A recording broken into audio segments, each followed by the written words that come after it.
नमस्कार, आप देख रहे हैं आखिरी सौदा और मैं हूं हर्षदा सावंत और मैं हूं प्रदीप पंड्या। सबसे पहले बाजार की बड़ी बातें।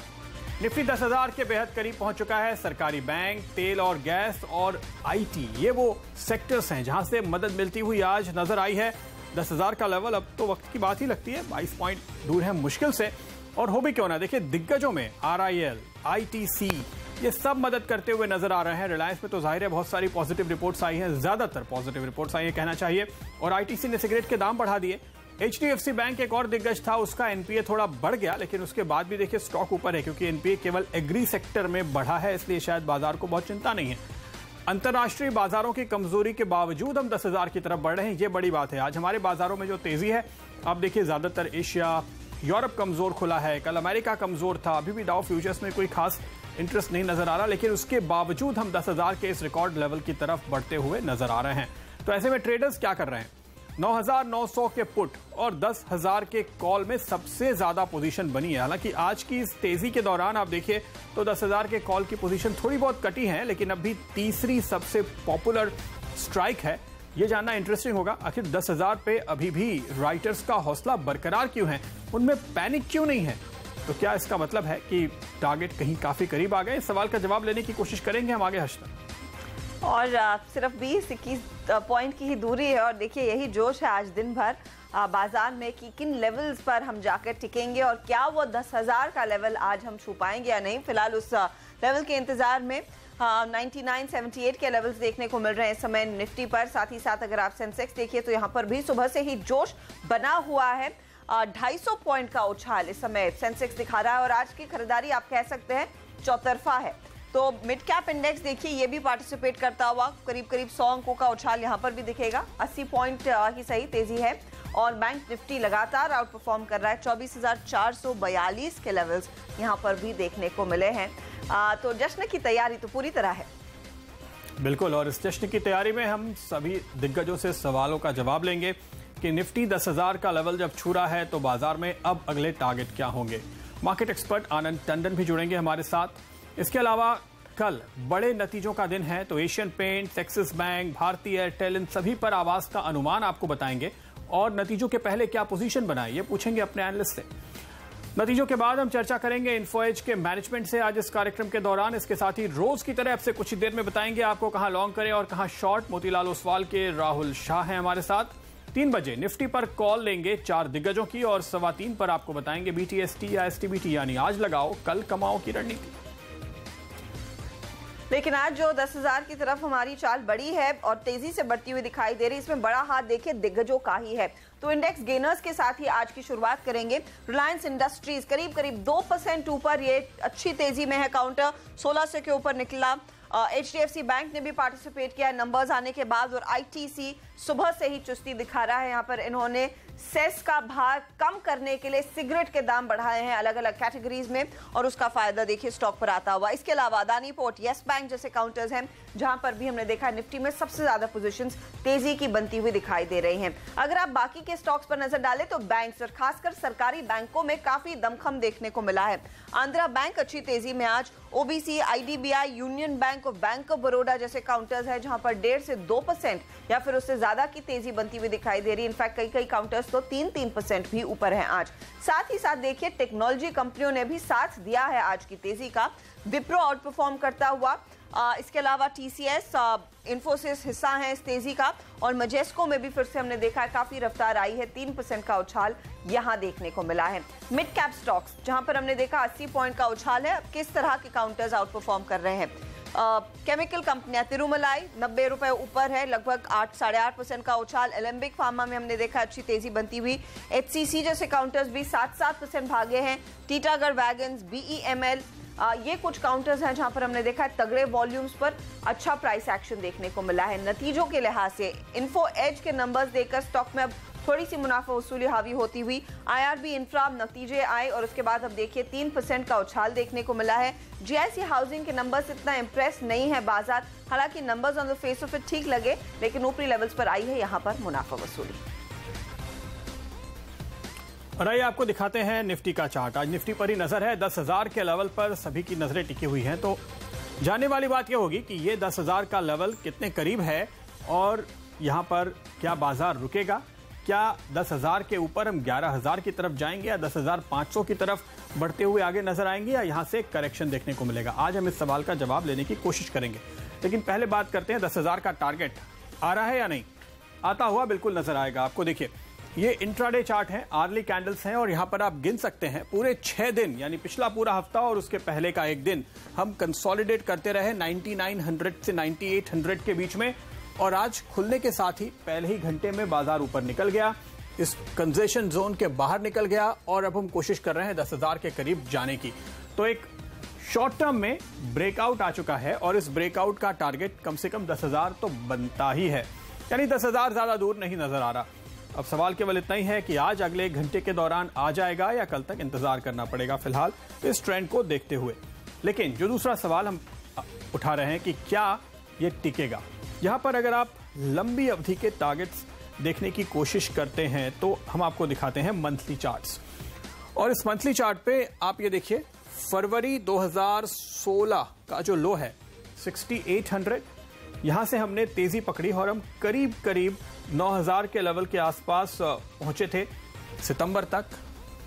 उसके बाद मार्केट फिर करेक्ट हुआ, 4 महीने का करेक्शन हमने करीब देखा डीमोनेटाइजेशन की वजह से, और इस दौरान हमने जो लो बनाया वो था 7,900 के आसपास का, और वहां से फिर हमने तेजी पकड़ी है। तो इस लिहाज से अगर आप देखें, इसका पैरिटी टारगेट जो हम कहते हैं वो बनता है 10,025 के आसपास। तो 10,000 के थोड़े से ऊपर ये टारगेट हैं लंबी अवधि के नजरिए से जो हासिल होने ही वाले हैं। लेकिन इससे भी ज्यादा इंटरेस्टिंग एक और टारगेट नजर आता है और वो आपको दिखाते हैं, जिसकी वजह से हमें ऐसा लगता है कि शायद हम लंबी अवधि के टारगेट्स और एक रेजिस्टेंस के काफी करीब आ चुके हैं। ये है 2008 का टॉप, और अगर आप इसको, ये इस वक्त आपके सामने क्वार्टरली चार्ट्स हैं, अगर आप इसको मार्च 2015 जब पहली बार हमने 9,000 का लेवल छुआ था उसके साथ मिलाते हैं तो ये ऊपर की तरफ जो लाइन आ रही है इस वक्त, अगर आप इस लॉन्ग टर्म चार्ट को देखें जो तकरीबन पिछले 10 साल के चार्ट हैं निफ्टी के, एक अपवर्ड मूविंग वेज जैसा पैटर्न बनाते हैं जो अपने आप में बहुत अच्छा नहीं होता, लेकिन यहां पर फिलहाल हमारे लिए जो खास ध्यान देने वाली बात है वो ऊपर की तरफ का आंकड़ा है जो करीब करीब 10,100 के आसपास आता है। तो लॉन्ग टर्म ट्रेंड लाइन का रेजिस्टेंस है 10,100, यानी ये चार्ट आपको बता रहे हैं कि हमारे लंबी अवधि के जो टारगेट हैं, जहां पर आप इन्वेस्टर्स के लिहाज से टारगेट ढूंढने की कोशिश करते हैं, वो टारगेट 10,000 से लेकर 10,100 के आसपास मीट होते हुए नजर आ रहे हैं। और ऐसी स्थिति में ये एक बड़ा रेजिस्टेंस साबित हो सकता है। हमने आपको पिछले हफ्ते बताया था निफ्टी बैंक के लिए कि हम 24,500 से 24,800 के आसपास लॉन्ग टर्म टारगेट्स मीट होते हुए देख रहे हैं। यही स्थिति हमें निफ्टी में भी नजर आती है, यानी ये लेवल एक रुकावट साबित हो सकते हैं। 10,000 के ऊपर जाएगा ये तो लग रहा है, लेकिन टिकना मुश्किल है, ये हम जरूर कह सकते हैं। यहाँ पे हमारे साथ इस वक्त हमारे एक्सपर्ट जुड़े हुए हैं मोतीलाल ओसवाल के। राहुल, आपसे ये जानना चाहेंगे कि 10,000 के लेवल पर आप देखिए आज भी काफी पोजीशन बनी हुई है, आज थोड़ी पोजीशन कटी है, लेकिन तीसरा सबसे पॉपुलर स्ट्राइक है 10,000 का कॉल। जब आप 10,000 के लेवल से केवल 20 पॉइंट दूर हैं तो 10,000 के कॉल राइटर्स के बीच में पैनिक क्यों नहीं दिख रहा? ऐसे समय में आप ये उम्मीद करते हैं ना कि यहां पे बहुत जोर से पोजीशन कटेगी, पर वो दिख नहीं रही है आज। आई थिंक जिस तरह से हमने देखा है, आप देखिए प्रदीप जी कि जिस तरह से लास्ट 2 महीने के निफ्टी की मूवमेंट देखी है हमने, तो स्लोली एंड स्टेडीली हमने देखा है कि हर सीरीज के अंदर 200-250 पॉइंट के ऊपर से बढ़ोतरी नहीं रही, लेकिन वो भी जो बढ़ोतरी आई है वो शायद धीरे धीरे करके बाजार कंसोलिडेट करके, वही सेम पैटर्न हमने ये सीरीज में भी देखा है हमने। तो मुझे ऐसा लग रहा है कि 10,000 पे आके मे भी यही जैसे 98 से 99 में हमने कंसोलिडेट किया, तो राइटर्स मान रहे होंगे कि 99 to 10,000 के अंदर पहले कंसोलिडेट करेंगे और उसके बाद स्पाइक आना चाहिए। तो वही इसे कोई पैनिक जैसा सिचुएशन नहीं आ रहा है, लेकिन जैसे ही मेरे ख्याल से 10,000 का दिखे, एक साइकोलॉजिकल लेवल से हमने फिगर देखेगा, तभी मेरे ख्याल से कटान जोरों से देखने को मिल सकती है, ऐसा मेरा मानना है। लेकिन सवाल यही है कि किन स्टॉक्स में और एक्शन बनता हुआ दिखाई देगा, बढ़ता हुआ दिखाई देगा। आज देखिए पूरा मूव स्पेशली बैंक्स की ओर से आता हुआ दिखाई दिया है, और हम पहले पीएसयू बैंक्स और बैंक निफ्टी की बात कर रहे थे, लेकिन आज जो छोटे बैंक हैं उन पर अगर कंसंट्रेट करें, जहां पर Allahabad bank, bank of India जैसे काउंटर्स हैं, आंध्रा बैंक जैसे काउंटर्स है राहुल, जिनमें काफ़ी एक्सेप्शनल तेज़ी हुई है, इन पर आपकी क्या सलाह होगी? क्या होल्ड करना चाहिए आज तेज़ी का ये मूव, या फिर आज के आज ही मुनाफा घर ले जाएं?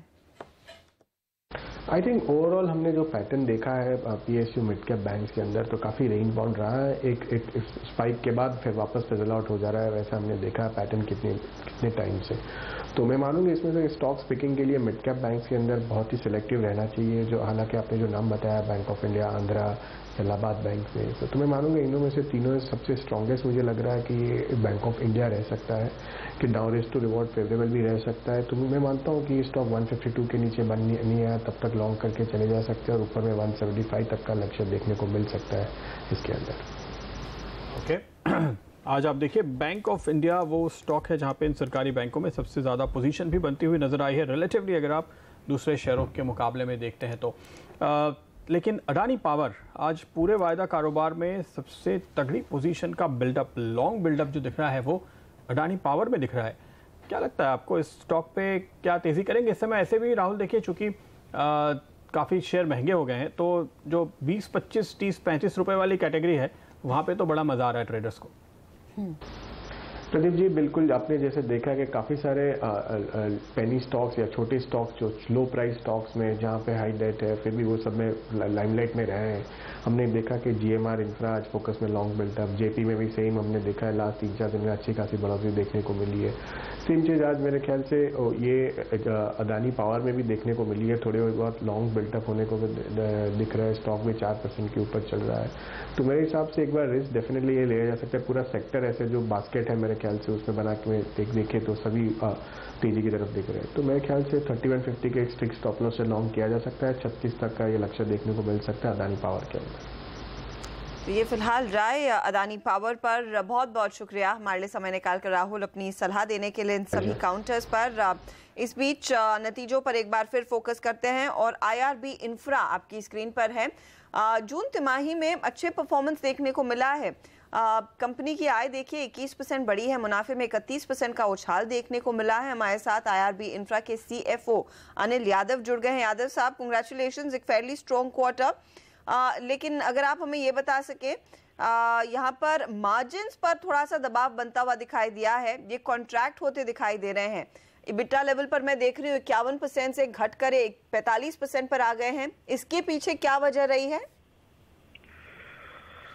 मैडम, कंपनी 2 सेगमेंट में ऑपरेट करती है, एक BOT है और दूसरा कंस्ट्रक्शन है। तो जैसे रेवेन्यू मिक्स चेंज होता है वैसे मार्जिन चेंज होती है। तो इस क्वार्टर में कंस्ट्रक्शन इनकम चूंकि 40% से ऊपर बढ़ी हुई है और टोटल इनकम रफली प्रोजेक्ट्स मतलब जो प्रोजेक्ट है उसमें 14 से 15% बढ़ी हुई है। अकॉर्डिंगली सिंस मिक्स चेंज हुआ है उसकी वजह से मार्जिन में चेंजेज हुए हैं। और हम नेक्स्ट क्वार्टर से मतलब 3 और BOT एसेट ऐड करने वाले हैं, which is in state of Rajasthan, which has a Day 1 tolling. तो वो प्रोजेक्ट स्टार्ट होने के बाद and plus couple of project which were under construction, those are also going to add to the toll revenue.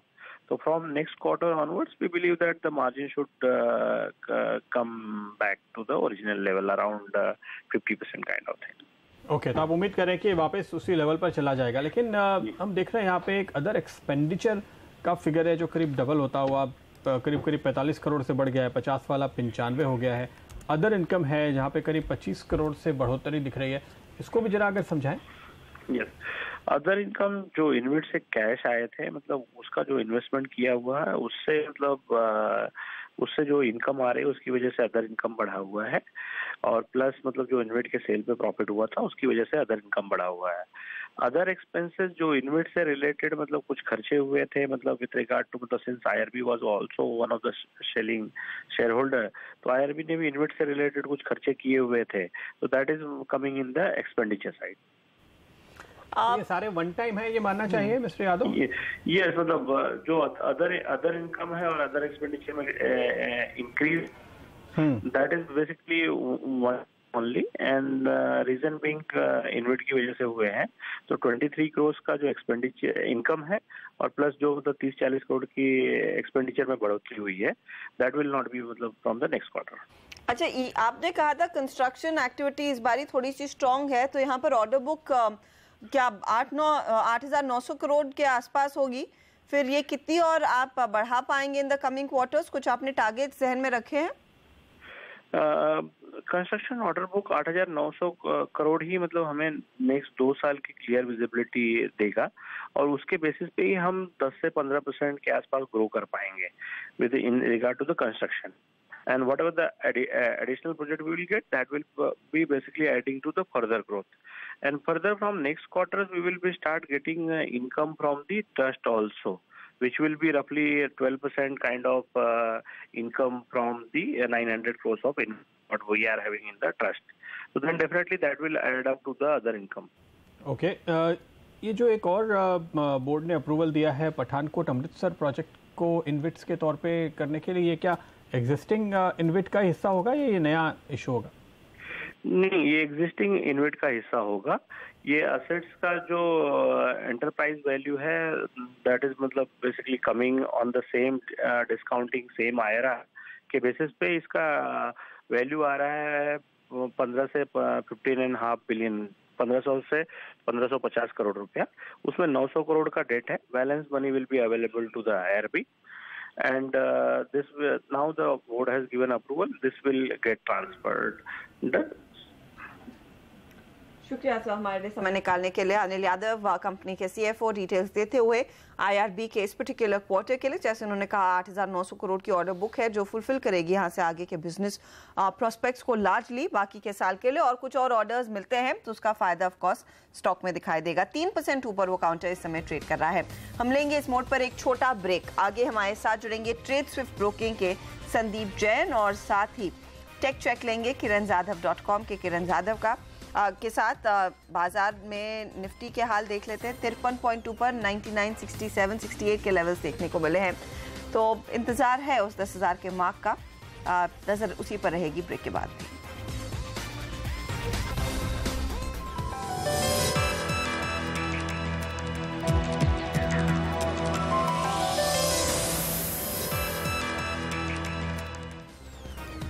दस 10,000 का इंतजार है. 99.58 पर आ गया. ऊपरी लेवल्स पर प्रेशर बन रहा है. लोग मुनाफा वसूली कर रहे हैं. क्या बात है 10,000 के लेवल्स पर आज हम जाएंगे या नहीं, वो एक सवाल है. लेकिन क्या रणनीति आपकी होनी चाहिए इस समय? क्या आप खरीदें या फिर 10,000 के बाद? हमारे साथ हमारे दो जानकार है, ट्रेड स्विफ्ट ब्रोकिंग के संदीप जैन और साथ ही kiranjadhav.com के किरण जाधव. आप दोनों का ही स्वागत है. जैन साहब, क्या लग रहा है 10,000 आज पहुंचेंगे या नहीं ऊपरी लेवल से? तो फिर मुनाफा वसूली आ गई. हाँ, मैं तो सोच रहा था कि अपने शो के दौरान ही हो जाए हर्षदा जी और प्रदीप जी, तो एक कीर्तिमान स्थापित हो जाता 10,000 का. क्योंकि मुझे याद है जब 10,000 सेंसेक्स हुआ था तो किस तरीके से टीवी 18 पे और आवाज़ पे जो सेलिब्रेशन का माहौल बना था. तो मैं देखा आज तो निफ्टी 10,000 हो रहा है तो बहुत बड़ी चीज़ हो जाती. बट एक करेक्शन ज़रूर आया ऊपर के लेवल से. और प्रदीप जी की मैं टेक्निकल एनालिसिस भी सुन रहा था तो सर्टनली थोड़ा तो देखिए बहुत बड़ा एक साइकोलॉजिकल लेवल है जिसको क्रॉस करने में सर्टनली टाइम लगती है. और जिस तरीके से आज सपोर्ट किया, भले आईटीसी ने सपोर्ट किया, आईसीआईसीआई बैंक ने, एसबीआई ने, पीएसयू बैंक्स ने, आईटी स्टॉक्स ने, सारे सेक्टर्स ही आज कहीं ना कहीं चल रहे हैं. कुछ फार्मा में थोड़ी और चाल आना बाकी है. तो ओवरऑल मुझे लगता है कि पॉइज्ड है, वेल पॉइज्ड है, कहीं ना कहीं होगा. और हो सकता है कि इस कटान के पहले हो जाए और आज हो जाए तो बहुत ही बढ़िया बात है. But overall buy on declines का मार्केट है. ये जो सेलिंग हो जाती है बार बार सेक्टोरल, जाहिर है कि कुछ जो समझदार ट्रेडर्स हैं उनको ये लगता है कि 10,000 के ऊपर सब बेचने आएंगे तो मैं अभी बेच लूं, इसलिए ये 10,000 के नजदीक आके इतना अटक रहा है. क्या ऐसा है? और सवाल तो मूल यही है जो हम चार्ट पे भी दिखाकर पूछना चाहते थे, वो यही है कि क्या 10,000 के ऊपर टिकेगा? 10,000 हो जाएगा वो तो होने की बात है, लेकिन टिकेगा क्या? नहीं, बिल्कुल बहुत सही कह रहे हैं प्रदीप जी. ऐसा होता है कि जनरली कुछ जो नीचे के लेवल्स पे जिन्होंने ले रखा और जिनके प्रॉफिट्स है वो सर्टेनली 10,000 का साइकोलॉजिकल लेवल का वेट नहीं करते और वो देखते हैं कि भाई वहाँ पे तो प्रॉफिट बुकिंग आ सकती है तो वो अपना प्रीएम्प्ट करके कहीं ना कहीं प्रॉफिट बुकिंग कर रहे हैं. वैसा एक सर्टेनली दिखता है. बट फिर भी मुझे ऐसा लगता है कि 10,000 के ऊपर इस कटान में भले ही चले जाए बट थोड़ी बहुत profit booking certainly next settlement में आएगी, ऐसा मेरा मानना है. क्योंकि जीएसटी और ये सारी चीज़ों का एक इम्प्लीमेंटेशन बहुत इंपॉर्टेंट है, वो सबको मार्केट देखेगा. आज के आउट परफॉर्मेंस पर नजर डाल लेते हैं, जहां पर आज हमने देखा एक बार फिर रिलायंस इंडस्ट्रीज में ही सबसे ज्यादा तेजी बनती दिखाई दी है. किरण, आप बताइए यहां से अब आगे की चाल कितनी और मजबूत रहेगी? क्योंकि आज हम सुबह सीएलएसए की रिपोर्ट भी पढ़ रहे थे जिन्होंने टारगेट अपना 1710 से बढ़ाकर 1920 कर दिया है. कितना मोमेंटम आपको लगता है आएगा, और क्या 1600 के ऊपर खरीद करना ठीक रहेगा या फिर कुछ करेक्शन में आप प्रेफर करेंगे ये शेयर लेना? देखिए, इसमें बाय करके ही चलना चाहिए। बहुत स्ट्रांग डेटा पॉइंट्स देखने को मिल रहे हैं, और जिस तरीके के डिलीवरी मार्किंग पिछले 4-5 ट्रेडिंग सेशन में हमने देखे रिलायंस में, मेरा मानना है कि इधर से बहुत ज्यादा करेक्शन देखने को नहीं मिलेगा। वन वे ऊपर जाने की संभावना बहुत ज्यादा बनती है, और वैसे भी 10,000 के करीब लेके जाने में रिलायंस का बहुत बड़ा हाथ है। तो मेरा मानना है कि रिलायंस ही एक काउंटर रहेगा जो कि निफ्टी को 10,000 के पार कर देगा, और अभी के लिए छोटा सा करेक्शन आ सकता है जो कि करीबन 1600 टेस्ट करे, पर 1600 के नीचे जाते हुए नहीं देख रहा हूँ। वर्स्ट केस सिनेरियो में 1600 की बात कर रहा हूँ 10,000 अचीव करने के टारगेट के लिए। मेरा मानना है कि जितने नजदीक 1600 के मिलता है तो बाय करके ही चलना चाहिए, और एक बार 1620 1625 लेवल निकल जाए तो फिर 1645 1675 के लेवल्स देखने को मिलेंगे इमीडिएट, जो कि रिस्पॉन्सिबल रहेंगे निफ्टी को 10,000 क्रॉस करवाने में। पर रिलायंस के नए ऑल टाइम हाई भी बनेंगे जो लेवल बता रहे हैं फिलहाल किरण आपको। लेकिन इस बीच देखिए बाजार में क्या हो रहा है, कुछ चार्ट्स देखते हैं आप। जीवी के पावर एंड इंफ्रा करीब करीब 6% फिसलता हुआ नजर आएगा, 6 से 7% पिछले कुछ मिनटों के दौरान। जेपी इंफ्रा देखिए, ये भी मोमेंटम काउंटर है, सारे मोमेंटम वाले स्टॉक्स हैं और ये ऊपर के लेवल से फिसल रहे हैं। जेपी एसोसिएट्स देखिए, बजाज हिंदुस्तान तो इनफैक्ट अब नुकसान में आ चुका है। इंडिया बुल्स रियल फिसलता हुआ करीब करीब फ्लैट नुकसान में आने की तैयारी में है। आईबी रियल, इसने आज सुबह नया हाई मारा है 218 का, और अब देखिए ये गिरता हुआ तेजी के साथ। जीएमआर, जेएसडब्ल्यू एनर्जी, वीडियोकॉन, काफी सारे स्टॉक हैं। ऐसा लग रहा है कि ऊपर के लेवल से काफी तगड़ी बिकवाली आई। जी हाँ प्रदीप, मिड कैप इंडेक्स अब बहुत कम गेन्स यहाँ पर रह गए हैं। आपको याद होगा कार्यक्रम की शुरुआत में जब हम नजर डाल रहे थे इंडेक्स पर 80-83 पॉइंट की बढ़त देखने को मिली थी, वहां से हम 60 पॉइंट नीचे है, सिर्फ 26-25 अंकों का ही उछाल देखने को मिला है। और सेंसेक्स भी देखिए जो 250 पॉइंट की बढ़त दिखा रहा था, अब महज 180 अंकों की ही बढ़त यहाँ पर रह गई है। तो ऊपरी लेवल से काफी हल्का हुआ है बाजार, और बैंक्स में भी वो प्रेशर आता हुआ दिखाई दे रहा है। इनफैक्ट इसमें मैं देख रही थी एक्सिस बैंक आपकी स्क्रीन पर लेकर आएंगे, लगभग 2% फिसला है पिछले कुछ मिनटों में। एक्सिस बैंक का शेयर अब हाईएस्ट पर ट्रेड करता हुआ दिखाई दे रहा था, यहाँ पर एक तगड़ी करेक्शन आती हुई दिखाई दे रही है। बैंक ऑफ बड़ौदा जो लगभग 2-2.25% ऊपर था, यहाँ पर आप देखेंगे सिर्फ 1% का ही मूव रह गया है। तो ऊपरी लेवल से काफी हल्के हो रहे हैं ये मार्केट्स और ये स्टॉक्स स्पेशली। इस पर क्या लग रहा है संदीप? जैसे प्रदीप कह रहे थे कि वो स्मार्ट ट्रेडर शायद पहले ही मुनाफा वसूल रहे हैं, या फिर कुछ और दिखा है, क्योंकि काफी गहरा सेल ऑफ मिड कैप्स और बैंक निफ्टी में आया है। देखिए प्रॉफिट बुकिंग तो सर्टेनली है। देखिए एक बहुत बड़ा ऐतिहासिक एक लेवल है जहां आसपास आके मतलब वहां पे प्रॉफिट बुकिंग आई है, और जिस तरीके से आज पीएसयू बैंक्स वगैरह सुबह से चल रहे थे, हालांकि अभी भी रेड में आए नहीं हैं और वहां पे स्कोप अभी भी है। और आज पीएसयू स्टॉक्स में भी कहीं ना कहीं चाल आनी चाहिए थी, जिस तरीके से कोल इंडिया का भी डिफरमेंट हुआ है, इनफैक्ट जो ओएफएस आना था उनका। तो इस तरीके से मुझे ऐसा लगता है कि ओएनजीसी, कोल इंडिया ये सब सपोर्ट करेंगे, और certainly Reliance will support. So let's see क्या होता है, बट ओवरऑल आई फील कि प्रॉफिट बुकिंग है सर्टेनली। और एक्सिस बैंक जो कि चल चुका था, इनफैक्ट अच्छी चाल दे चुका था, वहां पे प्रॉफिट बुकिंग आई है। तो एक रीजन, और फिर रिजल्ट्स भी है शायद कल, तो ये भी एक रीजन है कि उसकी वजह से भी थोड़ा नर्वसनेस हो सकता है। संदीप जी, मैं आपसे एक सवाल पूछना चाह रही हूँ। आजकल कई सारे लोग पूछने लगे हैं कि क्या इन लेवल्स पर भी बाजार में खरीदारी करनी चाहिए या नहीं, और खास करके जो हम पहले भी चर्चा कर रहे थे, जो ऐसे 20 से 50 रुपए के रेडार में जो रेंज में जो स्टॉक्स मिल रहे हैं उन पर काफी जोर आ रहा है, और सबसे इलिक्विड काउंटर्स की भी काफी चर्चा होने लगी। ये क्या साइन नहीं है कि बाजार काफी भाग गया है, थक गया है? और उन नए निवेशकों के लिए फिर सलाह क्या होगी? 9950 के आसपास, 10,000 के इतने पास खरीदारी करें या नहीं?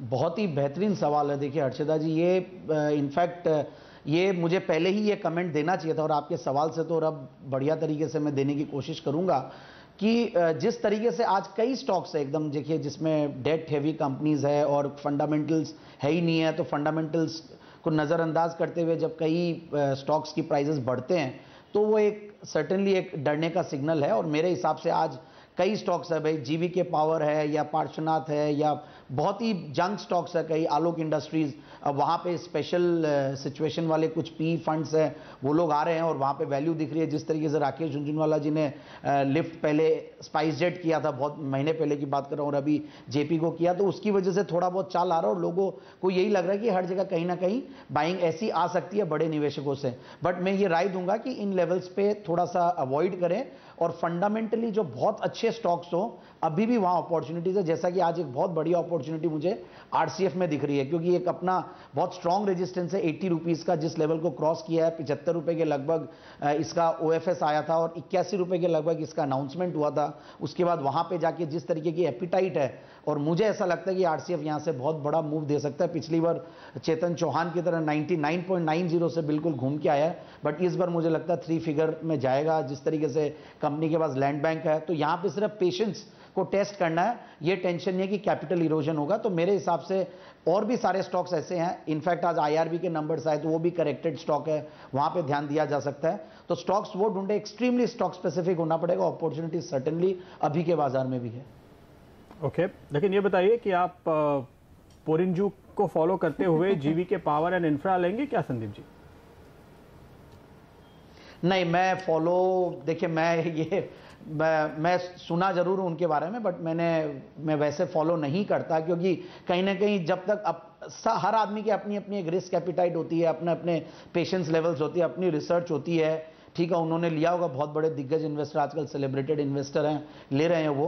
वहां पे वैल्यू भी है, ऐसा नहीं है। जीएमआर इंफ्रा, जीवी के पावर, इन्होंने काम किया है और वाकई में काम है और इनके पास एसेट्स भी है, उसकी वजह से चाल आ रही है। और इनफैक्ट एक तरीके से देखिए नीचे से ये डबल भी हो चुका है, तो थोड़ी बहुत प्रॉफिट बुकिंग आ सकते हैं। जैसे कि जीएमआर इंफ्रा एक बहुत बड़ा रन दिया, फिर वापस नीचे आया, तो लोगों को अब कहीं ना कहीं मौका ढूंढ सकते हैं, बट वो भी एक लिमिटेड कैपिटल के साथ ढूंढे, क्योंकि यहाँ पे रिस्क रिवॉर्ड बहुत हाई है और अगर रिवॉर्ड आएगा तो बहुत बड़ा भी आ सकता है। ऐसा नहीं है जिस तरीके से जेपी में लोगों को आया, एक तरीके से शन कर दिया था। So let's watch and wait and watch. देखिए कई ऐसे स्टॉक्स है जो ऊपरी लेवल से काफी हल्के होते हुए दिखाई दे रहे हैं, उन पर फटाफट नजर डाल लेते हैं। बजाज हिंदुस्तान प्रदीप मेंशन कर रहे थे पहले। वेल्सपन एंटरप्राइजेस आपको याद होगा पिछले कुछ दिनों में काफी भागा था, आज देखिए यहाँ पर एक करेक्टिव मूव आ रहा है, 4% फिसला है कुछ मिनटों में। ये 3% से ज़्यादा की गिरावट गैमन इंडिया में आ गई है ऊपरी लेवल से। पुंज लॉयड में भी यही स्थिति है। तिरुमलाई में आपको याद होगा कार्यक्रम की शुरुआत में हम देख रहे थे 13-14% ऊपर था, अब सिर्फ 8% ऊपर है ये काउंटर। तो ऐसे कई स्टॉक्स हैं जो ऊपरी लेवल से काफ़ी हल्के हुए हैं और उस पर हमारी नजरें रहेंगी। लेकिन फिलहाल निफ्टी पर क्या राय बन रही है ये आपके लिए हाजिर हो रही है। नितिन मुरारका की राय सबसे पहले, ये कह रहे हैं 10,050 ये टारगेट रहेगा, तेजी करें। 99.20 का स्टॉप लॉस लगाइएगा इस ट्रेड में और अगले 2 से 3 दिनों में ये लेवल्स अचीव होंगे 10,050 के। ओके, विशाल मलकान की कॉल लेते हैं निफ्टी पर। इनका मानना है कि तेजी ही करनी चाहिए और यहाँ पर ये टारगेट दिख रहे हैं 10,020 के आसपास और स्टॉप लॉस 99.30 पे लगाने की राय दें। और किरण हमारे साथ है। किरण बताइए, 10,000 का इंतजार तो है लेकिन कब तक होगा और इस समय आप क्या करेंगे? कल तक हो जाना चाहिए मेरा मानना है। और जैसे संदीप जी भी कह रहे थे, मुझे आशा थी कि आज ही हो जाए, क्योंकि 10 मिनट पहले 20 पॉइंट ही रहे थे 10,000 क्रॉस करने में, पर अभी 40 का गैप हो गया। फिर भी मैं मानता हूँ कल देखने को मिल जाना चाहिए। मेरा स्टॉप लॉस 9945 का रहेगा, जो कि बहुत नजदीक है, और टारगेट्स के लिए 10,030 के लेवल्स देखने को मिल जाने चाहिए।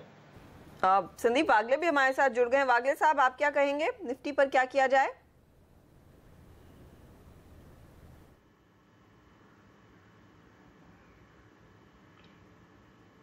आफ्टरनून अर्षदा, बाइंग करके चलना चाहिए। मुझे लगता है कल 10,050 का टारगेट हमको देखने को मिलना चाहिए और एक उसको 9950 का मेरा स्टॉप लॉस होगा। तो कल वो हिस्टोरिक मार्क हमको देखने को मिलने की संभावना अच्छी लगती है।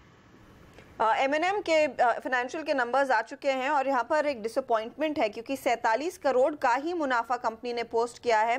मैं आपको बता दूं, हम 114 करोड़ के फिगर का इंतजार मेरे ख्याल में कर रहे थे और वहाँ पर एक सेटबैक ज़रूर है। M&M फाइनेंशियल स्टॉक आपकी स्क्रीन पर लेकर आएंगे क्योंकि यहाँ पर झटका लगता हुआ दिखाई देगा। हमारी उम्मीद पर खरे नहीं उतरे हैं ये नंबर्स, सिर्फ 47 करोड़ का ही यहाँ पर हमने देखा है M&M फाइनेंशियल की बात हो रही है, वो स्टॉक आपकी स्क्रीन पर लेकर आएंगे। ये कूल ऑफ करना शुरू करेगा काउंटर आज इन नंबर्स के बाद। तो ये फिलहाल अब तक का हाईलाइट है कि 47 करोड़ का ही प्रॉफिट कंपनी ने पोस्ट किया है। साथ ही साथ अब देखेंगे ब्याज से आय की स्थिति क्या है।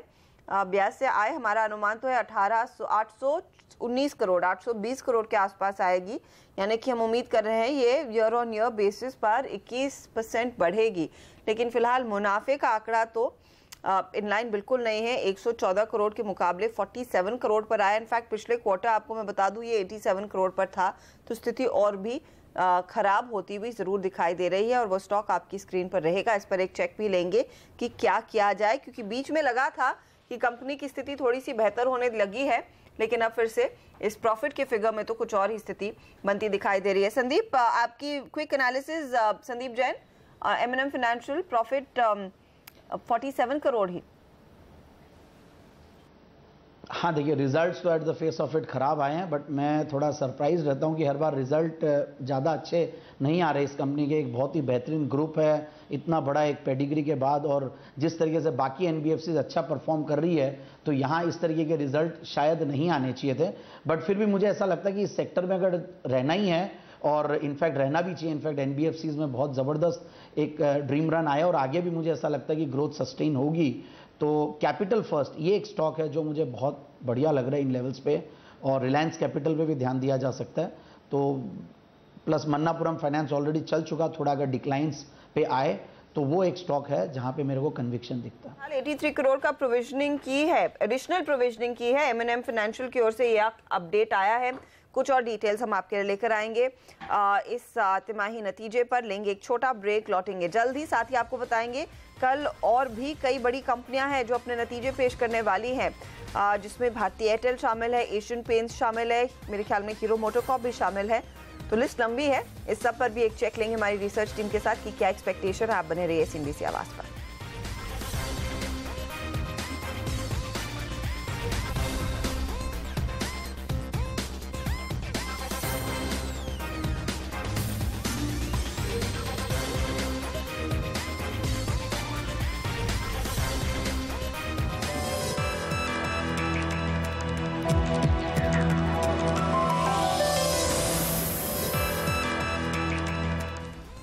नतीजों का मौसम है और एक के बाद एक दिग्गज कंपनियों के नतीजे आ रहे हैं। कल 5 महत्वपूर्ण नतीजे हैं। Asian Paints, Vedanta, Axis bank, Hero Moto और भारतीय एयरटेल। कैसे रह सकते हैं ये नतीजे, बताने के लिए हमारे साथ जुड़ रहे हैं हमारे सहयोगी आशीष वर्मा और सोनम मेहता। आशीष, पहले आप बताइए, वेदांता, एक्सिस, भारतीय एयरटेल, काफी दिग्गज हेवीवेट्स, बहुत तगड़े रिजल्ट्स हैं। आज और कल दोनों दिन हेवीली लोडेड है। एक्सिस बैंक, जहां तक आपको याद होगा, जब से कोटक महिंद्रा बैंक के रिजल्ट्स आए हैं, तगड़ा मोमेंटम इस स्टॉक ने ऑफ लेट पकड़ा है। टेम्पलेट के लिहाज से आपको बता दूं, NII में 6% का उछाल साल दर साल और मुनाफा 20% कमजोर होगा, लेकिन बाजार की नजर तो एसेट क्वालिटी पर रहने वाली है। आपको याद होगा वॉच लिस्ट पे 11,232 करोड़ रुपए के आसपास के लोन्स हैं, जो इसकी कुल लोन बुक का करीब 3% का है। उस वॉच लिस्ट से स्लिपेजेस बहुत क्लोजली मॉनिटर करेगा बाजार। एक्सपेक्टेशंस हैं 4,000 करोड़ रुपए के आसपास के स्लिपेजेस हो सकते हैं। लास्ट क्वार्टर में 3,500 करोड़ के स्लिपेजेस थे। नॉन वॉच लिस्ट में से स्लिपेजेस, उस पर भी नजर रहने वाली है। हाँ, बाजार मान रहा है ग्रॉस NPA 5.1% से कम रहा तो अच्छा रहेगा। यह आंकड़ा कहां से आया? लास्ट क्वार्टर 5.04% के आसपास के ग्रॉस NPAs थे। तो एसेट क्वालिटी सबसे बड़ा फोकस। जहां तक बाकी कंपनीज की बात है, वेदांता, साल दर साल ये नंबर्स बेहतरीन नजर आएंगे आपको, हालांकि सीक्वेंशली यानी कि तिमाही दर तिमाही कुछ दबाव देखने को मिलेगा। बड़ा डाइवर्जेंस हो सकता है नंबर्स में, क्योंकि स्ट्रीट के लिए इन मेटल कंपनीज के रिजल्ट्स का आकलन करना थोड़ा मुश्किल काम है। हम एक्सपेक्ट कर रहे हैं आय में 27%, ऑपरेटिंग प्रॉफिट में 55%, मार्जिन्स में 530 बेसिस पॉइंट्स और मुनाफे में 160% का उछाल साल दर साल देखने को मिलेगा। क्यों? क्योंकि वॉल्यूम बड़े हैं इस कंपनी के और कमोडिटी प्राइसेस में तगड़ा उछाल है। ध्यान रखें, इस कंपनी की सब्सिडरी है हिंदुस्तान जिंक, जिसके ऑलरेडी नंबर्स आ चुके हैं। इस कंपनी का जो EBIT होता है उसका 55% तो वहीं से आता है, तो काफी कुछ स्ट्रीट को पता है। ये स्टॉक भी बीते एक महीने में, ध्यान रखें, 15% का उछाल दिखा चुका है। और जहां तक तीसरे नंबर्स की बात है, वो है भारतीय एयरटेल का। लगातार ये कंपनी या फिर टेलीकॉम स्टॉक्स प्रेशर में आपको नजर आए होंगे। हम एक्सपेक्ट कर रहे हैं कल जब नंबर्स आएंगे तो फ्लैट रेवेन्यू होगा, EBITDA में दबाव 170 बेसिस पॉइंट्स का, और इसलिए मुनाफा 30% गिरेगा। पर यहां पे दो कारोबार हैं, अफ्रीका और इंडिया का। दोनों कारोबारों में रेवेन्यू प्रेशर में नजर आएगा, लेकिन इंडिया कारोबार पे हम खास तौर पे फोकस करने वाले हैं। आपको याद होगा सीक्वेंशली पिछले क्वार्टर 1 अप्रैल से रिलायंस जियो ने अपने सेवाएं चार्जेबल कर दी थी, तो पिछले 2 क्वार्टर से इंडियन बिजनेस 6% झटका खाया था। इस बार फ्लैट रहेगा, तो कुछ हालात सुधरते हुए नजर आएंगे, लेकिन मार्जिन्स प्रेशर में रहने वाले इंडियन बिजनेस के, क्योंकि ये कंपनी हालांकि अपने क्लाइंट्स को रिटेन कर पा रही है, लेकिन वो आरपू के कॉस्ट पे हो रहा है, इसीलिए नंबर्स पे कल प्रेशर। शुक्रिया आशीष। इनफैक्ट मैं एक रिपोर्ट ये भी पढ़ रही थी कि भारतीय में अगर इस बारी रेवेन्यू डिक्लाइन ना दिखाई दे तो वो एक पॉजिटिव माना जाएगा, क्योंकि लगातार पिछले 6 क्वार्टर्स में मेरे ख्याल में वो दबाव रहा है रेवेन्यूज पर। तो देखते हैं किस तरह का परफॉर्मेंस रहेगा, लेकिन समझ लेते हैं हमारे जानकारों से कि आपकी क्या रणनीति होनी चाहिए। एक टेक चेक फटाफट एक्सिस बैंक पर। किरण बताइए क्या ट्रेड लेकर चलेंगे? कूल ऑफ कर रहा है काउंटर ऊपरी लेवल से अब? नहीं, एक्सिस बैंक में काफी अच्छा ब्रेकआउट दे चुका है, करीबन पिछले 8-10 महीनों का ब्रेकआउट है और ये बहुत स्ट्रांग ब्रेकआउट है। उसका सिर्फ करेक्शन देखने को मिला है। अभी इमीडिएट 530 में बहुत स्ट्रांग सपोर्ट है। मेरा मानना है कल के नतीजे पर हाई रिस्क इन्वेस्टर्स ने बाय करके ही चलना चाहिए। 524 का स्टॉप लॉस लगा के रखना चाहिए, और टारगेट्स के लिए मेरा मानना है कि 575 के लेवल्स अगले हफ्ते तक देखने को मिलेंगे। तो इस हफ्ते और अगले हफ्ते के लिए ट्रेड अगर लेना है तो एक्सिस बैंक का लेना चाहिए। मेरा मानना है कि काफी अच्छी अपसाइड देखने को मिलेगी और रिस्क लिमिटेड है। ओके, लेकिन वहीं वागले साहब, अगर भारतीय एयरटेल पे नजर डाले, पूरे सेक्टर की तस्वीर यहां से उभर कर सामने आती है, क्या कहते हैं आप?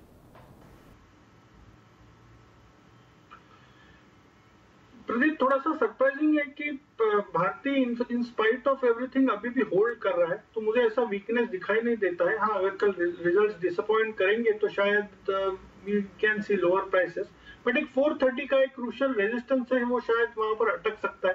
तो 410-430 ये रेंज में घूमते हुए मुझे लगता है। ओके, और वेदांता, वागले साहब, वेदांता पर क्या राय रहेगी आपकी?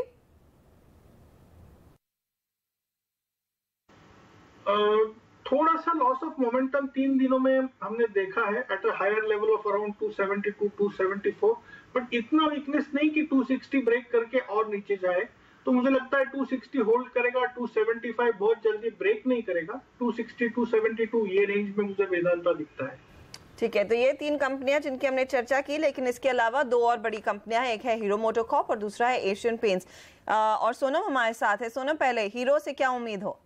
हीरो मोटोकॉर्प से आप एक स्टेबल आंकड़ों की उम्मीद रख सकते हैं। वैसे भी वॉल्यूम्स के फ्रंट पर हीरो मोटोकॉर्प अपने दोनों पीयर्स बजाज ऑटो और टीवीएस मोटर्स के मुकाबले बेहतर परफॉर्म कर रहा है, जहां पे इस तिमाही में कंपनी के वॉल्यूम्स में 6% की साल दर साल बढ़ोतरी हुई है। वही पिछले तिमाही के मुकाबले 14% की बढ़ोतरी हुई है वॉल्यूम्स में, जहां पे रूरल मार्केट में डिमोनेटाइजेशन के बाद एक अच्छी खासी रिकवरी आती हुई दिखाई दी, और साथ ही फेस्टिव सीजन के लिए भी कंपनी ने अच्छी खासी इन्वेंट्री स्टॉकअप की थी। अब इससे आंकड़े तो मजबूत रहेंगे ओवरऑल, साथ ही रियलाइजेशंस में सुधार देखने को मिलेगा। लेकिन जिस तरह दूसरी कंपनियों के नतीजे आए, जहां पे बजाज ऑटो, अशोक लेलैंड ने जो नतीजे घोषित किए, उसमें मार्जिन फ्रंट पे एक भारी मार पड़ती हुई दिखाई दी। ठीक उसी तरह माना जा रहा है कि हीरो मोटोकॉर्प के भी मार्जिन पे थोड़ा सा दबाव देखने को मिलेगा रॉ मटेरियल्स के दाम में बढ़ोतरी के कारण। तो मार्जिन के फ्रंट पे एक डिसअपॉइंटमेंट जरूर आ सकता है। ओवरऑल स्टेबल आंकड़ों की उम्मीद है। और साथ ही एशियन पेंट्स के नतीजे बेहद ही फ्लैट दिखाई देंगे साल दर साल। हर एक आंकड़ा बेहद फ्लैट रहेगा, लेकिन सबसे इंपॉर्टेंट रहेगा डोमेस्टिक वॉल्यूम ग्रोथ। हमारा अनुमान है कि डोमेस्टिक वॉल्यूम ग्रोथ 5 से 6% हो सकता है, जहां पर अप्रैल और मई महीने में तो प्रदर्शन अच्छा रहा है, डबल डिजिट वॉल्यूम ग्रोथ देखने को मिला है। लेकिन जून महीने में जीएसटी के कारण डीस्टॉकिंग हुई और इसी के कारण वॉल्यूम ग्रोथ नेगेटिव हो गया, और इसी के कारण हमारा मानना है जो वॉल्यूम ग्रोथ रहेगा वो सिंगल डिजिट में रहेगा। लेकिन यहां पर एक पॉजिटिव सरप्राइज आ सकता है, क्योंकि कंसाई नेरोलेक ने इस तिमाही में जो नतीजे घोषित किए उसमें उन्होंने double digit volume growth deliver किया है। दूसरी अहम चीज रहेगी मार्जिन्स। कंपनी के अहम रॉ मटेरियल्स में एक अच्छी खासी दाम में बढ़ोतरी देखने को मिली है, और इसके कारण मार्जिन्स पे थोड़ा सा दबाव आ सकता है अगर इन आंकड़ों को कंपनी इसी तिमाही में रिपोर्ट कर देते हैं। अगर एक लैग के साथ रिपोर्ट करते हैं तो इसका असर अगले क्वार्टर में दिखाई देगा। लेकिन हमारा मानना है फिलहाल के लिए कि आंकड़े बेहद ही फ्लैट दिखाई देंगे साल दर साल। ओके, शुक्रिया आपका सोनम। और इन दोनों ही नतीजों पर, यानी एशियन पेंट्स और हीरो मोटो में नतीजों के पहले क्या पोजीशन बनाई है तो जानेंगे, लेकिन आप देख सकते हैं इस वक्त काउंटडाउन पूरा हो चुका है बीटीएसटी और एसटीबीटी का। तो वक्त है अब ये जानने का कि इस वक्त जाते जाते किस स्टॉक में आपको पोजीशन बनानी चाहिए। Bank of Baroda future, Shrikant Chauhan को पसंद है बाय कॉल 170 के टारगेट 162 के स्टॉप लॉस के साथ वो दे रहे हैं। ओके, एक ही है केवल स्टॉक फिलहाल इनके लिस्ट में, लेकिन नीरव वखारिया की राय देख लेते हैं। जहां पर बाई कॉल है टाटा मोटर्स फ्यूचर्स में 477 के टारगेट 458 पे स्टॉप लॉस लगाने की सलाह आ रही है। और इसके अलावा एक और अडानी पोर्ट्स भी है इनकी लिस्ट में, टारगेट 392 और स्टॉप लॉस 381।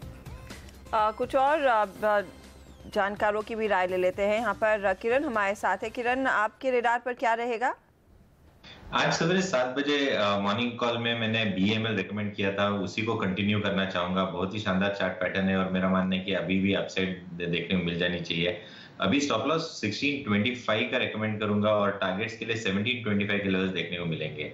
उसी के साथ दूसरा कॉल सवेरे दिया था वो TCS, उधर भी मैं कॉल कंटिन्यू करना चाहूंगा। TCS में भी मुझे लगता है कि इधर से और भी अपसाइड देखने को मिलेगी। अच्छा खासा पॉजिटिव डाइवर्जन देखने को मिल रहा है, अच्छा खासा बिल्डअप देखने को मिल रहा है। तो 2510 का स्टॉप लॉस सजेस्ट करूंगा अभी के लिए और टारगेट्स के लिए 2580 के लेवल्स देखने को मिल जाने चाहिए। ओके, और संदीप वागले, आपके रेडार पर क्या शेयर हैं, क्या लेंगे आप?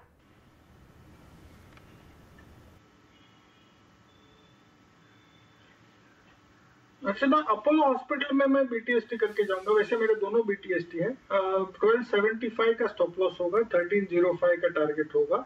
और दूसरा होगा इलाहाबाद बैंक, जिसमें मुझे स्ट्रेंथ दिखाई देती है। 73 का स्टॉप लॉस होगा और टारगेट होगा 81। ओके, तो ये कॉल फिलहाल हमारे लिए आते हुए, और निफ्टी के अलावा ये सारे स्टॉक जो हमने आपको बताए, जहां पर आप चाहे BTST या STBT के ट्रेड लेकर चल सकते हैं। हमारे साथ अब मार्केट एक्सपर्ट आनंद टंडन जुड़ रहे हैं। आनंद, स्वागत है आपका। 10,000 के करीब जाते जाते बाजार बार बार ठिठक जाता है। अभी फिर से हमने वैसा ही होते हुए देखा। दिन की शुरुआत में 4 में से 3 स्टॉक ऊपर थे। इस वक्त अगर आप देखें तो गिरने वाले शेयर्स की तादाद बढ़ने वाले शेयर्स के मुकाबले में कहीं ज़्यादा है। तगड़ी मुनाफा वसूली पिछले घंटे भर के दौरान खास तौर से हुई है। क्या ये मानना ठीक होगा कि 10,000 का लेवल पार तो हो जाएगा शायद, लेकिन टिकेगा नहीं, और इसलिए जैसे ही इस लेवल के करीब आओ मुनाफा वसूल करो? हर शेयर के ऊपर आपकी अलग नीति होनी चाहिए, क्योंकि बाजार में मोमेंटम तो पॉजिटिव है, लेकिन जैसे आपने कहा मोमेंटम थोड़ा सा हल्का होता हुआ नजर आ रहा है। और अगर आप थोड़ा दूर से देखें तो भारत का जो प्रदर्शन है भारतीय बाजारों का, वो इंटरनेशनल बाजारों के एकदम साथ ही चल रहा है। तो ऐसा नहीं है कि भारत में कुछ हो रहा है डिस्पाइट कि आप इतना म्यूचुअल फंड में इन्फ्लो देख रहे हैं और इंटरेस्ट रेट कम होने की उम्मीद लगा के बैठे हुए हैं और मैक्रो इकोनॉमिक सिचुएशन अच्छी नजर आ रही है। उसके बावजूद जो परफॉर्मेंस है वो पूरा इंटरनेशनल बाजार के साथ ही चल रही है। तो ऑब्वियसली वैल्यूएशन के ऊपर थोड़ा तनाव बना हुआ है। कई छोटी कंपनियां हैं जहां पर आपको अभी भी वैल्यूएशन ठीक ठाक नजर आ सकती है। तो ये कहना मुश्किल है कि पूरी तरह से बेच देना चाहिए, लेकिन अगर आप ट्रेडिंग कर रहे हैं और मोमेंटम खेल रहे हैं तो डेफिनेटली कॉशियस रहना चाहिए इस लेवल पे। अब आज हम देख रहे हैं जिस तरह का momentum ITC, RIL, even so आपके विप्रो, TCS में देखने को मिला। आनंद, ऐसे दिग्गजों पर आपकी क्या राय है? क्योंकि क्वालिटी है इन कंपनियों में, लेकिन क्या कंफर्ट है? देखिए, हर सेक्टर में अलग ड्राइवर है। इस वक्त IT में अगर आप देखें तो परफॉर्मेंस कोई खास नहीं है, लेकिन उसके बावजूद बाईबैक के कारण कई सारी कंपनियां जो हैं अभी भी बरकरार हैं अपना शेयर प्राइस लेके, और ये टेक्निकल फायदे रहेंगे। दूसरी चीज़ ये है कि आपका जो व्यू है रुपी के ऊपर, वो भी थोड़ा सा देखना पड़ेगा। अभी तक रुपी ने काफ़ी अच्छा परफॉर्मेंस दिया है पिछले से अक्टूबर से लेके अभी तक। अब यहाँ से शायद कुछ हद तक अगर स्पेशली अगर इंटरेस्ट रेट कम होते हैं तो शायद यहाँ से थोड़ा सा गिरावट भी आ सकती है। ओवरऑल परफॉर्मेंस IT में थोड़ी सी इंप्रूव हो रही है। डोमेस्टिक ऑलरेडी बहुत ही ज़्यादा महंगे हैं, तो अगर आप सस्ते शेयर देखें तो वहाँ पर कोई ना कोई रुकावट है, या तो ग्रोथ नहीं नज़र आ रही है या कोई कंपटीशन ज़्यादा हो गया है जैसे फार्मा में। और अगर डोमेस्टिक देखें तो वैल्यूएशन बहुत ज़्यादा है। तो फ्रंटलाइन कंपनियों में जैसे मैंने कहा मोमेंटम में थोड़ा सा ध्यान रखना चाहिए। अगर आप इन्वेस्ट कर ही रहे हैं तो कम से कम 3-4 साल का नजरिया लेके चलें। ये बात आपने बिल्कुल सही कही है। अगर आप एक उदाहरण देखिए, आप डीवीज लैब का 550 वाला 750 हुआ, तो इस पूरी तेजी में लेने वालों ने क्या ये सोचा था कि इस क्वार्टर से ही नतीजे अच्छे आने लगेंगे? मतलब ये तो अंदाजा था कि कुछ क्वार्टर अभी और खराब हो सकते हैं। तो ऐसे में जब आज नतीजे के बाद 5% गिरा है मुंह के बल और तगड़े वॉल्यूम के साथ, तो इसका क्या मतलब है और क्या ये फिर खरीदारी का मौका है?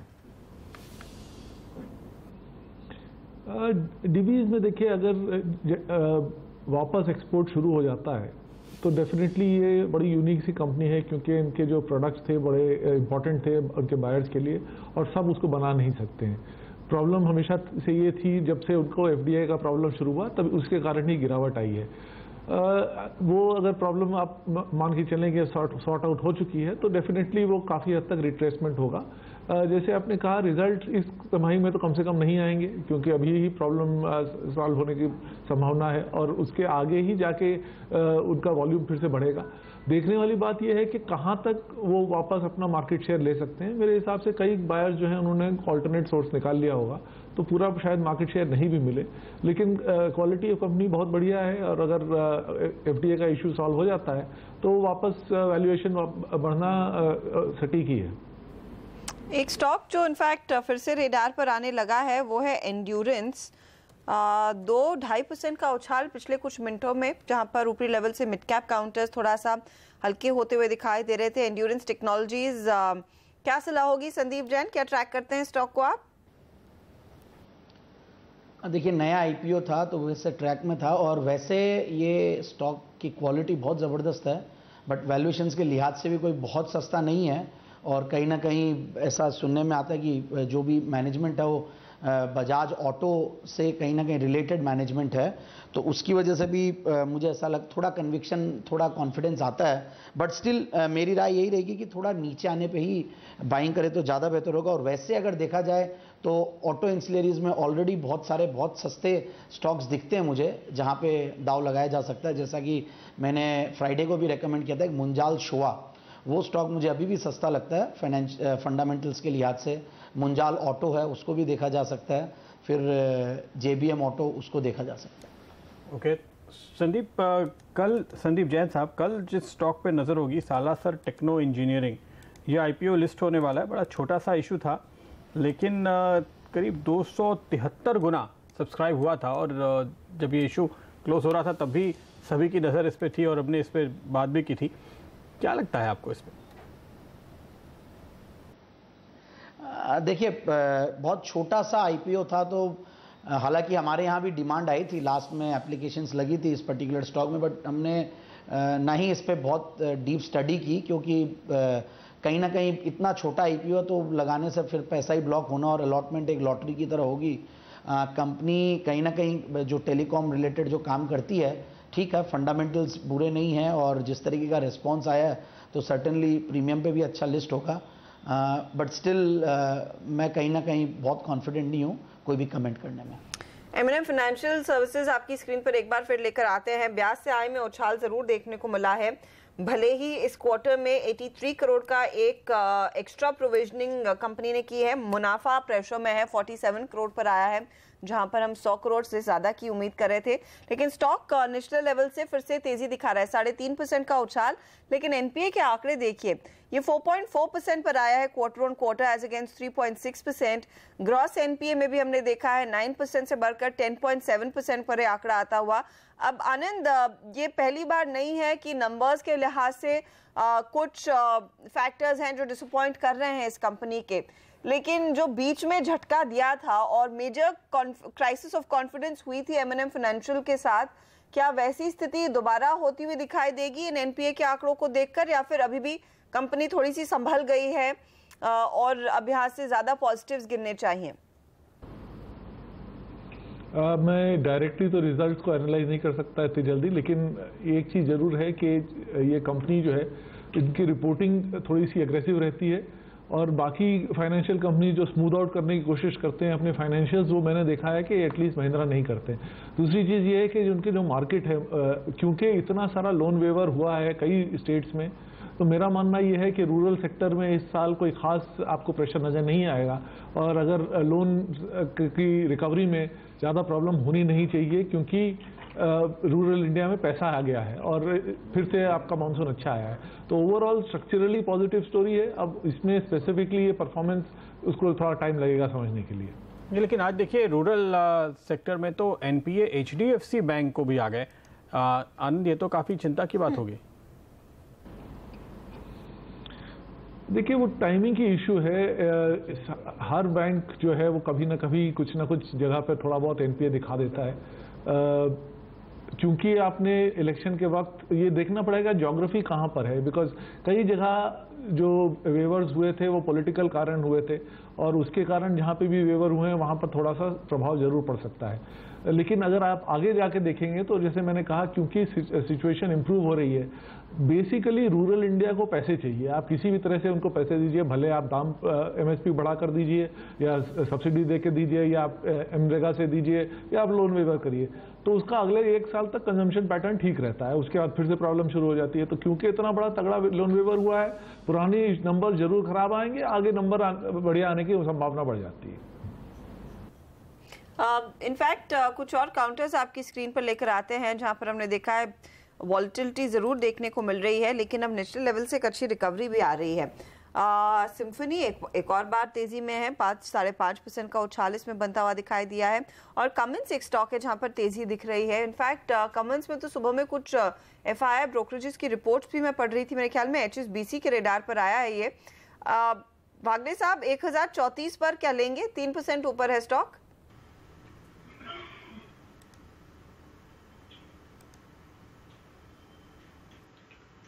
अर्चना, फाइनेंशियल्स मैच नहीं होंगे, थोड़ा सा ऊपर जा सकता है, मोमेंटम दिख रही है मुझे, लगभग 10807580 तक की मूव मुझे दिखती है। बट इसके लिए स्टॉप लॉस 1000 या मे बी 990 के नीचे रखना पड़ेगा, जो रिस्क टू रिवॉर्ड मैच नहीं हो रहा है, तो उस लिहाज से मैं नहीं लूंगा। बट थोड़ा सा मोमेंटम, पॉजिटिव मोमेंटम तो दिखता है। ओके, BEML ये अगर आप देखिए 1650 के करीब आज इसने नया 52 वीक हाई बना दिया है और 5 दिनों का वॉल्यूम आज एक दिन में देखने को मिला है। किरण, क्या टारगेट देख रहे हैं आप और क्या नई पोजीशन बनाएंगे आज? बिल्कुल, यही मेरा BTST वाला स्टॉक भी था। मेरा मानना है कि इसका टारगेट बहुत ही बेहतरीन देखने को मिल जाना चाहिए। अगर आप थोड़ा सा पोजिशनल व्यू लेते हैं तो 1800 के ऊपर के लेवल भी देखने को मिलेंगे, पर अगर शॉर्ट टर्म का व्यू है तो मेरा टारगेट करीबन 1725 से लेकर 1750 का रहेगा। ओके, इस बीच बाजार बंद होने का वक्त करीब आ चुका है। कुछ स्टॉक्स जो आखिरी मिनटों में तेजी दिखा रहे हैं, M&M फाइनेंशियल्स तो हम देख ही रहते हैं। इसके अलावा आप देखिए ट्यूब इन्वेस्टमेंट, यहाँ पर नए 52 वीक हाई भी बने हैं और करीब 3% की मूवमेंट यहाँ पर आती हुई। Indiabulls ventures, Symphony, Cyient, Godrej consumer, Mahindra CIE, ये कुछ स्टॉक्स हैं जिन्होंने आज जाते जाते आखिरी मिनटों के दौरान ज़बरदस्त तेज़ी दिखाई है। और वहीं अगर आप नेगेटिव साइड में देखें तो लक्ष्मी विलास बैंक, यहाँ पर थोड़ा मुनाफा वसूली का दौर दिखाई दिया। रेलीगेयर आज फिर से कमज़ोर होता हुआ दिखाई दे रहा है। HIL, आइनॉक्स विंड, ये कुछ और स्टॉक्स हैं जो आखिरी मिनटों में थोड़े से कमज़ोर होते हुए। तो दोनों तरफ के ट्रेड मिड कैप्स में नज़र आ रहे हैं। मिड कैप इंडेक्स संभलने की कोशिश करता हुआ, हालांकि दिन के हाई से काफ़ी नीचे बंद हो। अब जी हाँ प्रदीप, ऊपरी लेवल से हमने देखा यहाँ पर दबाव आया है करीब 40 पॉइंट ऑड का, लेकिन निफ्टी पर ध्यान देंगे तो 30 पॉइंट से हम चूक रहे हैं उस 10,000 के ऐतिहासिक लेवल से। हालांकि आज हमने देखा है कई दिग्गज हैं जिन्होंने पूरी कोशिश की है बाजार में जान डालने की और वो जोश बरकरार रखने की। HDFC बैंक अब 2% ऊपर। इंडिया बुल्स हाउसिंग फाइनेंस नतीजों का इंतजार है, 2% की बढ़त देखने को मिल रही है स्टॉक में। साथ ही साथ देखिए RIL में 2% की बढ़त। भारतीय एयरटेल कल नंबर्स आएंगे और उससे पहले 2% का उछाल। TCS में अच्छी तेजी, ITC, State Bank of India, Infosys, tech Mahindra. In fact technology में हमने बहुत इंटरेस्टिंग सा मूव देखा है आज के ट्रेड में। विप्रो पहले आउट परफॉर्म कर रहा था और ये 291 के आसपास बंद होता दिखाई देगा, लगभग 2% की बढ़त। और इनपी, TCS, टेक महिंद्रा ने फिर इसका आके साथ दिया है, इस पार्टी में हिस्सा लिया है। सीमेंट कंपनियों में भी ACC अंबुजा में हमने देखा अच्छी खासी खरीदारी, करीब आधे % तक की। लेकिन मूड किसने बिगाड़ा तो वेदांता एक्सिस बैंक में बिकवाली रही। इनफैक्ट एक्सिस में हमने काफ़ी ऊपरी लेवल से दबाव आता देखा है। डॉक्टर रेड्डीज के लिए एक कमज़ोर सत्र, करीब 2-2.5%। फार्मा कंपनियों ने बिल्कुल पार्टिसिपेट नहीं किया आज के मूव में, completely out of the story. बिल्कुल, तो आज के लिए ये एक कमज़ोर सेक्टर कहा जा सकता है। लेकिन ओवरऑल अगर आप देखें तो पूरे दिन का जो ग्राफ नज़र आता है, शुरुआत में बढ़ने वाले शेयर्स काफ़ी ज़्यादा थे, बाद में धीरे धीरे कम हुए। हमारा फेयर एंड ग्रीड मीटर भी अगर आप देखें, हालांकि ये आपको नेट एक अच्छी पॉजिटिव तस्वीर दिखाएगा, लेकिन शुरुआत में जिस तरह से ऐसा लग रहा था कि अब 10,000 का लेवल आज हम अचीव कर ही लेंगे, वो तस्वीर दिन में धीरे धीरे बदलती हुई नजर आई। और ख़ास तौर पे आखिरी घंटे के दौरान हमने देखा बहुत सारे मिड कैप्स में तगड़ी बिकवाली देखी गई। तो फाइनली 9965 35 अंक दूर, लेकिन बुरा नहीं। करीब करीब हम काफ़ी नज़दीक पहुंचे थे और 35 अंक दूर है, तो उम्मीद कायम है कि कल देखने को मिल सकता है 10,000 का आंकड़ा। और निफ्टी बैंक भी 24,500 की तरफ बढ़ता हुआ नजर आ रहा है, तो यहाँ भी मोमेंटम बरकरार है और लीडरशिप देखी जा रही है। खास बात यह कि अब प्राइवेट ही नहीं, सरकारी बैंक भी पार्टिसिपेट कर रहे हैं और ये वो सेक्टर जिससे पूरी उम्मीद करनी चाहिए कि बाजार को 10,000 की तरफ, यानी निफ्टी को 10,000 की तरफ लेकर जाएगा। अब इस क्लोजिंग को देखते हुए कल के लिए किरण, क्या अहम लेवल्स आपको नजर आते हैं और आप निफ्टी लॉन्ग करना चाहेंगे या बैंक निफ्टी? ज्यादा कॉन्फिडेंस कहाँ है? दोनों, बैंक निफ्टी दोनों ही स्ट्रांग है। बैंक निफ्टी वाकई बहुत स्ट्रांग देखने को मिल रहा है। और निफ्टी के बारे में बात करेंगे तो 9950 अहम लेवल रहेगा कल के ट्रेडिंग के सत्र में। अगर इसके नीचे जाता है तो फिर थोड़ा सा करेक्टिव मूव देखने को मिलेगा। अगर ये होल्ड करता है तो मेरा मानना, जो कि होल्ड करना चाहिए, मेरा यही मानना है कि होल्ड करेगा, तो मुझे लगता है कि ये कल के सत्र में हम 10,000 के ऊपर के लेवल देखने को मिल जाने चाहिए। जहां पे बैंक निफ्टी के बारे में बात करें तो बैंक निफ्टी पे ध्यान देने से अच्छा है कि HDFC बैंक पे ध्यान देना चाहिए। HDFC बैंक ने क्लोजिंग में भी एक नया हाई करके दिखाया है और उसके साथ साथ ICICI बैंक है जहां पे एक अच्छी मूव देखने को मिल रही है। तो मेरा मानना है कि बैंक निफ्टी के लिए अहम लेवल रहेगा 24,360 का, जिसके नीचे जाते ही करेक्टिव रैली और भी बढ़ती नजर आएगी। पर अगर 24,460 जो कि आज का टॉप है वो क्रॉस कर देगा तो वापस एक बार शॉर्ट कवरिंग आएगी, जो कि 24,500 24,600 के लेवल्स के ओर चलते नजर आएंगे और यही कंटेंडर रहेगा जो कि निफ्टी को 10,000 के ऊपर लेके जाएगा। देखिए, जहां तक HDFC बैंक का सवाल है किरण, जब भी चर्चा हुई है तो हमारी एक ही राय होती है कि अगर आप बैंक में FD करने जा रहे हैं, इसकी जगह आप HDFC बैंक का शेयर ले लीजिए, आपको बहुत अच्छे रिटर्न मिलेंगे और लॉन्ग टर्म कैपिटल गेन अगर आप साल भर से ऊपर बने रहेंगे तो आपको टैक्स भी नहीं भरना पड़ेगा। तो ये तो जाहिर है, इस पर तो कोई दो राय हो ही नहीं सकती। परिणाम कभी कभी थोड़े बहुत ऊपर नीचे आ सकते हैं, लेकिन ये 24 कैरेट की तरह है पूरे बैंकिंग सेक्टर में। बहुत बहुत शुक्रिया आप सभी का हमारे साथ आज इस चर्चा में जुड़ने के लिए। और अब स्टॉक 2020 के रिजल्ट देखने की बारी है।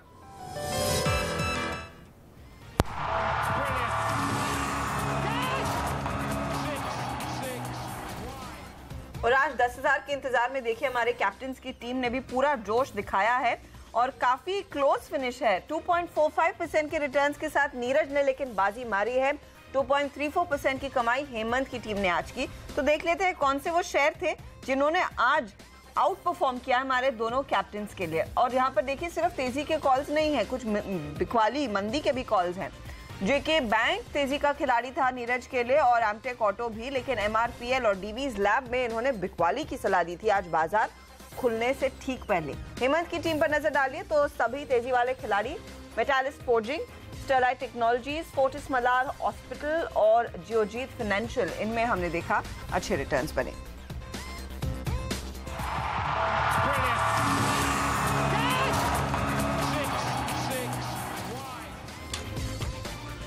और इसके साथ ही आखिरी सौदा में फिलहाल हमें दीजिए इजाजत, लेकिन आप बने रहिए क्योंकि आज के बाजार का पूरा रिकैप लेकर आएंगे ब्रेक के बाद। बने रहिए CNBC आवाज पर। नमस्कार।